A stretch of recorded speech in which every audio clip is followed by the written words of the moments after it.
Today, we're gonna get nasty. No, it's okay, your kids can stay. You don't have to close your browser if your boss is coming. He already knows you're not doing any work. I'm talking about nasty tones. I hate myself for that one. Today, we are going to check out the Merciless Drive from Aris Effects. A clean boost, HM2, and Rat all packed in to one overdrive pedal. Let's do it.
Alright guys, hope you're doing great out there today. If this is your first time here at my channel, my name is Kyle. What I do is I take all sorts of awesome high gain related guitar equipment, I record it with a simple SM57 setup, and I give you the unprocessed audio on your end. So if you're into E-stand or thrash riffs, drop C hardcore riffs, and dudes that most assuredly have hearing loss, you're in the right place. Consider hitting the like button and subscribing on your way out so you don't miss any more of my stuff. Thanks! Alright guys, so as I think you can tell by my stupid demeanor, I'm actually really excited about this video today because I plugged in this pedal for the first time about 30 minutes ago and became infinitely more excited about making this video for you guys. As mentioned in the intro of this video, this is the Aris Effects Merciless Drive. A really unique and interesting combination of a few different circuits all kind of wrapped in and really streamlined inside one single box that you see in front of you. A clean boost with EQ control, a Rat-inspired overdrive, and pretty much a full-on HM2. And you're probably wondering, how do you get all three of those sounds out of a pedal that only has 6 controls? Well, I'm gonna show you. I said real first. Before we get too much further into this video, yes, this is a sponsored video. Aris Effects have sent me this pedal and they are paying me to share it with you guys here on the channel, so feel free to take everything that I have to say with a massive grain of salt. You're more than fair to do so, but just know, I'm gonna give you my honest thoughts and opinions, as I always do. So guys, let's take a quick look at the controls on this pedal and then I will start demonstrating some more tones for you guys, but I think this pedal already proved itself based off that intro clip alone because there is so much going on in here, but all it takes is a couple quick tweaks of a knob in order to take the pedal into a completely different tonal territory than it was just seconds before. So on the pedal, we've got a high and low control. We have our standard volume and gain controls, of course, that you're gonna find on pretty much any overdrive distortion style pedal. And then over here on the right side, we have a bite control. And what this is a simple passive high-end control. Dial it up, you get more bite, you get more treble, dial it down, it warms up the signal a little bit. But this top right control is where things start to get very, very interesting. So this is a blend control, and having it pulled all the way in the counterclockwise position essentially takes all of the Rat DNA out of the circuit of this pedal and turns it into a clean boost where the volume, gain, and bite controls are the controls that are going to do most of your damage. But as soon as you start turning that blend up, that is actually going to introduce that Rat voicing into the circuit. And not only will it introduce the Rat voicing, but this gain control will start to become more and more active, more and more effective the higher that you turn up the blend, because that's essentially blending in that Rat signal and the gain is attached to the Rat side of this pedal. So even though this is a drive pedal, it can pretty much get you full on HM2 or rat style distortion. So speaking of HM2, if we move over to the left side of the pedal, we've got a high and low control, and these high and low controls are active. So if you put them right here up at noon, it's actually not gonna flavor the signal at all. But once you start to boost them, especially the high, and much like on the HM2 pedal itself, once you really hit that upper sweep of that knob, that is where all of your HM2 cocktail, just ridiculously nasty voicing comes in. And then the low control, we can either cut or boost our low end significantly depending on how much low end we want in our signal, depending on what amp we are using.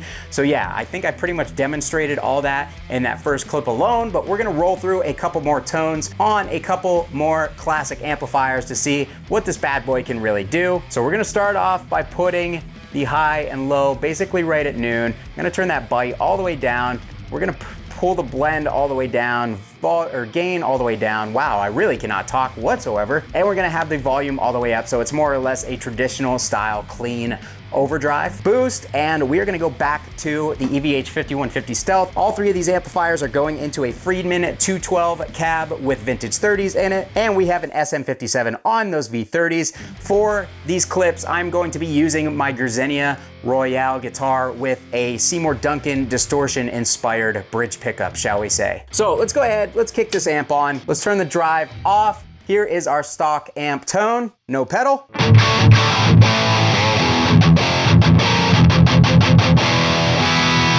All right, so let's go ahead and let's kick the Merciless drive on as you see it here.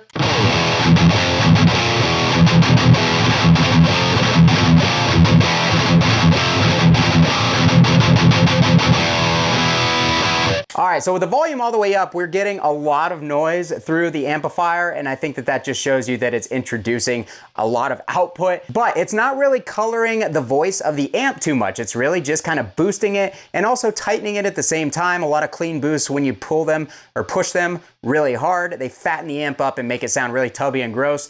Not the case at all with this pedal. As a matter of fact, for my personal taste, this pedal may do a better job at tightening the amplifier without losing the low end, without losing the percussiveness of your palm mutes than any pedal that I have tried. And that's really the main reason why I'm super excited about it, is I love how this thing sounds going into each one of these amplifiers, giving a really, really percussive and punchy low end. Real quick, just to show you though, because we have the blend all the way over here on this side, I'm gonna turn the gain up while playing, and you're not gonna hear a difference because the gain is not in the circuit with the blend all the way counterclockwise.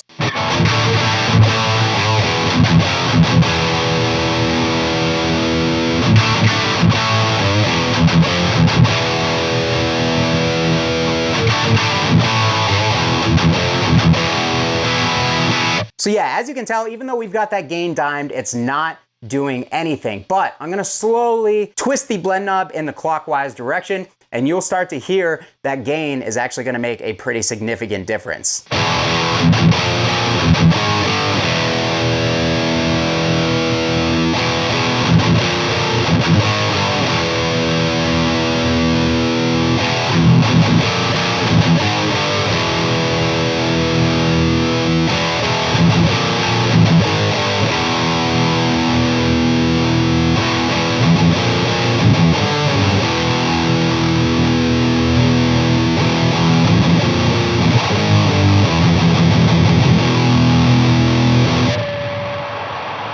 All right, so obviously completely ridiculous. This is meant more for a clean channel. So let's go ahead, let's kick the clean channel on real quick.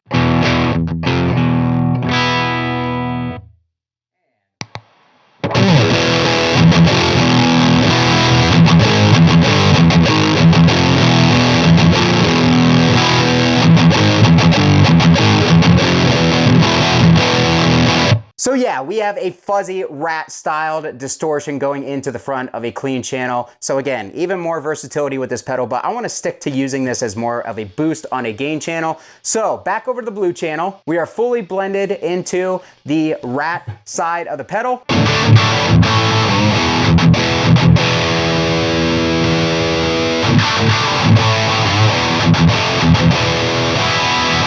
So as you can hear, a different voicing altogether than when we have it dialed in the counterclockwise direction.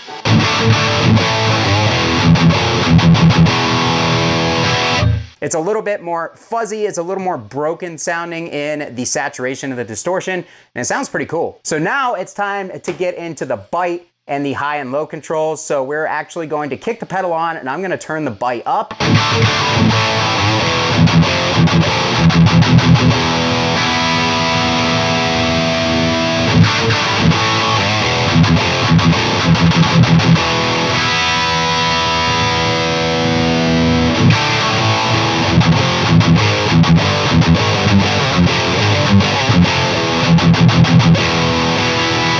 So yeah, as you can see, the bite definitely does have an effect. It is pretty subtle overall though. Even cranking it, it didn't really make it like that unbearable as, you know, cranking the tone on some overdrives would, but it gives you just a little bit more control over things. I'm gonna pull it down just a little bit. Here's where things are gonna start to get crazy because we're gonna start to introduce that HM2 EQ.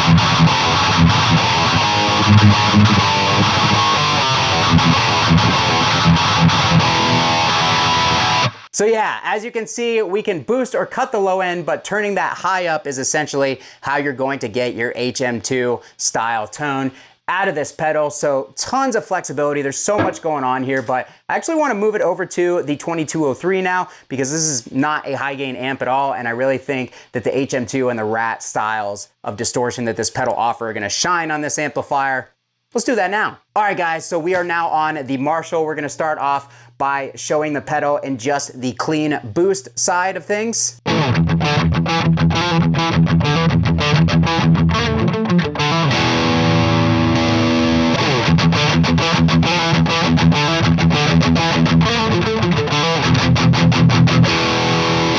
All right, so as you can hear, sounds like a boost slash overdrive pedal would in front of a 2203. So let's actually go ahead and let's blend in 50% of that Rat and let's turn up some of the gain.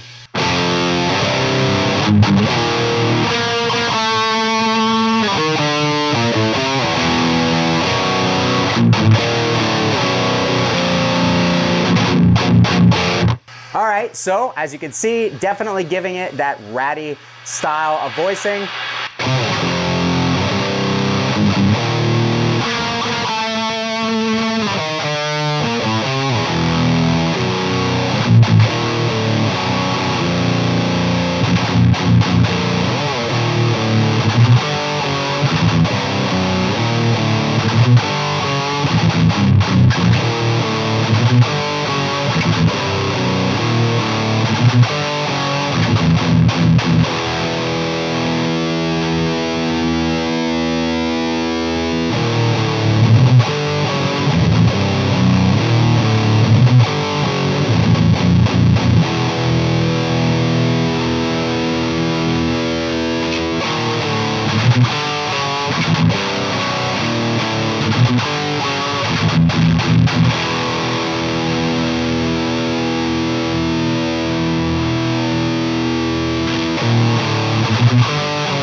All right, guys, so as you can see on the Rat side of things, this changes the tone significantly. It sounds a lot like a Rat. It's got that kind of broken, really broken up sounding distortion or saturation, and we've got total control over the EQ of everything with the low and the high and the bite. And obviously there's varying levels of gain depending on how much of that signal you have blended in and how much gain you are adding from the pedal. But finally, let's kick up those highs and let's see if we can get an HM2 style tone out of this thing in front of the Marshall.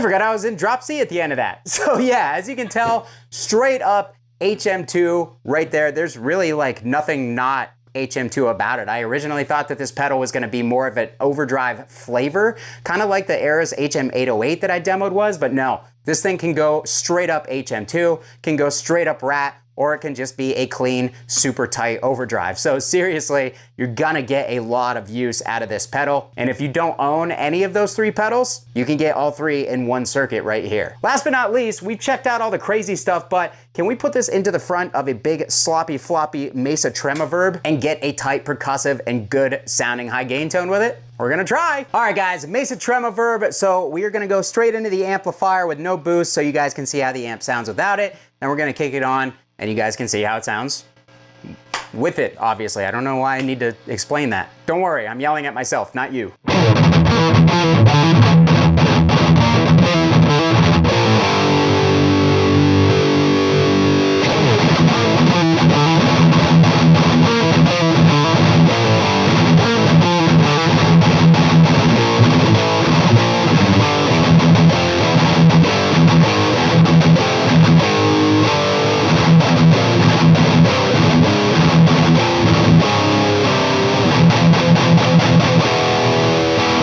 So it is hard to tame this beast when it comes to the low end. I think the pedal did a pretty good job. I personally think it works a little bit better just overall with the 5150, but even here, significantly tightening up the low end. It just doesn't quite have the output to get the amp fully saturated, but that's where we can kind of dial in a little bit of that Rat goodness. So we're gonna blend this up about 2 o'clock. We're gonna add just a little bit of gain from the pedal.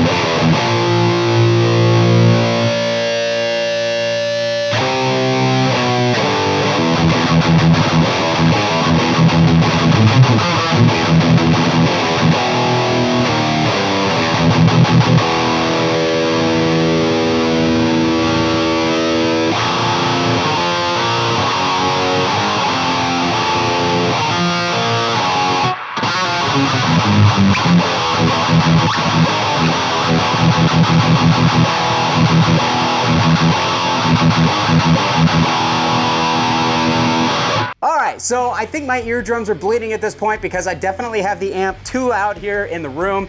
As you guys can see, the Rat, the HM2, all very, very useful, all very sensitive on the pedal with just a little bit of a turn of each one of these knobs. You can really fine tune it. So obviously I can't really sit here and spend a ton of time doing that in a short video format like this. So hopefully I demonstrated this pedal to the best of my ability to really show what it's capable of. And I think if you guys were to grab this pedal and spend some more time fine tuning, especially in the Rat and the HM2 areas, depending on the amp that you're using, I think you're gonna be able to get everything that you want out of it. Yeah, man, I am definitely a fan, but I wanna know what you guys thought about the Aris Effects Merciless Drive. Let me know down below in the comments of this video. I'm actually really genuinely curious about this one. Not that I'm not curious about all the other ones, but I really do want to see what you guys have to say about this pedal because man, this thing is really, really cool and I don't really know that there's anything else like it out there on the market today. So what did you think about the functionality of the pedal? What do you think about the tones I was able to get out of it? And if you own one of these pedals,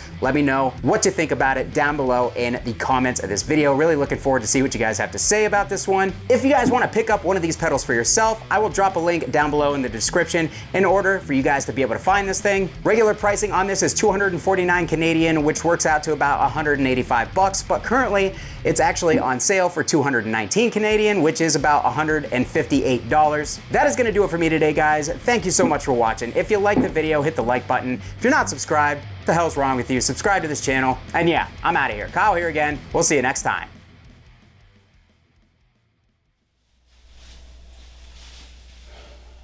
You know what this wall is missing? Another amp.